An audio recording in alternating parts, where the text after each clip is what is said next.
Rich in Indianapolis. Hey, Rich, what's up? Hey, Thom, thank you so much. I wanted to bring up the possibility, and this is out of an abundance of caution, of trying to get to the orbital view of this thing and consider the possibility of a LIHOP operation. LIHOP. LIHOP. What's that? Let it happen on purpose. Oh, yeah. The idea that this wasn't... that's obviously what happened. Trump withheld the National Guard.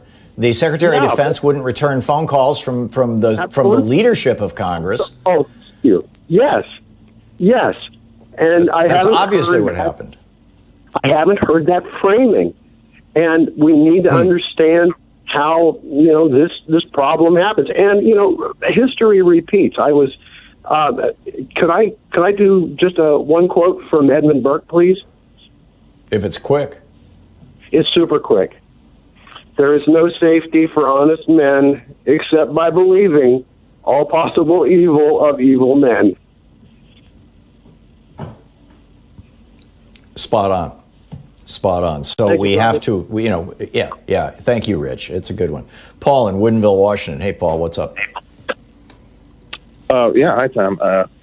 One of the things in terms of the articles of impeachment, that as far as I understand that the article is of incitement of insurrection, but incitement is a charge that can have wiggle room in terms of what constitutes incitement, and the way, especially the way Republicans are talking, they can equivocate on almost anything. So the one thing that I would say is that is undeniable, and as what the last caller was referring to, is that if nothing else, regardless of whether Trump incited this riot, he certainly failed to uphold his oath of office, which is to protect and defend the Constitution of the United States against enemies, both foreign and domestic. Literally, the Constitution is in the United States Capitol, the actual document itself. And so, he by not acting, that's impeachable because that's a direct violation of his oath of office. That needs to be included.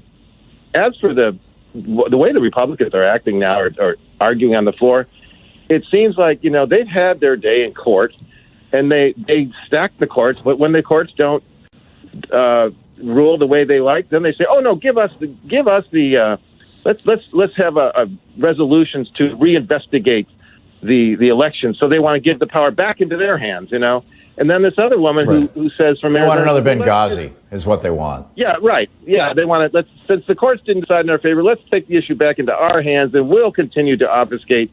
And then this woman from Arizona says, "Oh, let's move on." Well, I got a question for her. This was a violent crime. Would you tell the victims and families of a violent crime, I know it was a violent crime, but let's just move on for the sake of the peace, because we really don't want to upset the perpetrators because they might do it again. I mean, that's what she's really saying. Yeah, absolutely. And it's obscene. It's not just absurd, Paul. It is obscene. Yeah. It is beyond obscene. Exactly. Paul, thank you for the call. Michael in Chicago. Hey, Michael. How are you, Thom? It's a pleasure talking to you. Thank you. I'm fine. What's up? Okay, so I had some questions not directly related to what you're discussing today, but you've written extensively on the Second Amendment. And I really think the answer to the conflicts are right there in the text. Article 1, Section 8, Clause 15 says that, the delegated president part of the militia will be held constitutionally, and only militias can be called forward by emergency. It also says that when they referred to militias in the Second Amendment, they were talking about state militias. What today we call the National Guard, essentially. That's precisely what they were talking about. So there's no doubt about that. They reference that, as you point out, in Article 1 of the Constitution as well. Right. So these people who run around who are self-declaring are by essence in violation. You can't. No, and they're not militias. They're just armed gangs. That's everybody should be very clear about that. They like to call themselves militias, and it's sad that the media has picked that up. I even used that phrase for years on this program because it was just lazy shorthand. But these guys are not militias, and everybody needs to make it clear. Michael, thank you for the call. Maria in Albuquerque, New Mexico. Hey, Maria, what's up? Oh, hi.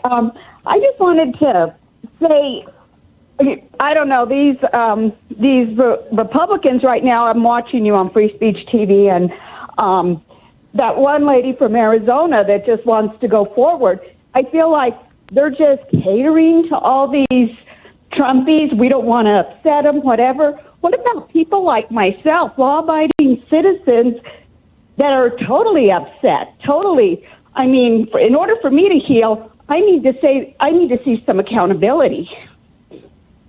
They have made the calculation, Maria, the Republicans broadly. This started in 1980 with the Reagan Revolution, when first they said, okay, we're going to flip the party. I'm old enough to remember that. Yeah, all we're about is giant corporations and rich people. But there aren't enough giant corporations and rich people to get anybody elected. So they brought in the white racists from the South. Actually Nixon did that with his Southern strategy. Then Reagan brought in the anti-abortion freaks as a way of pushing back on the women's movement.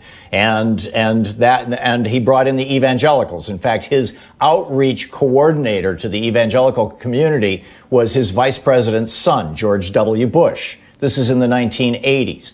They then reached out to the gun fanatics through the NRA, and they cobbled together, and they got people who hated gays. They got this whole disparate group, this kind of motley crew of people, of single issue voters that the Republicans were reaching out to. And that was, up until about 10, 15 years ago, enough to win an election. Well, now that's not enough to win an election. So now they're reaching out to the right-wing conspiracy nuts, to the people that we used to call the crazy John Birchers. And every Republican now thinks that they need those crazy conspiracy nuts in order to get elected or to survive a primary. And they may be right.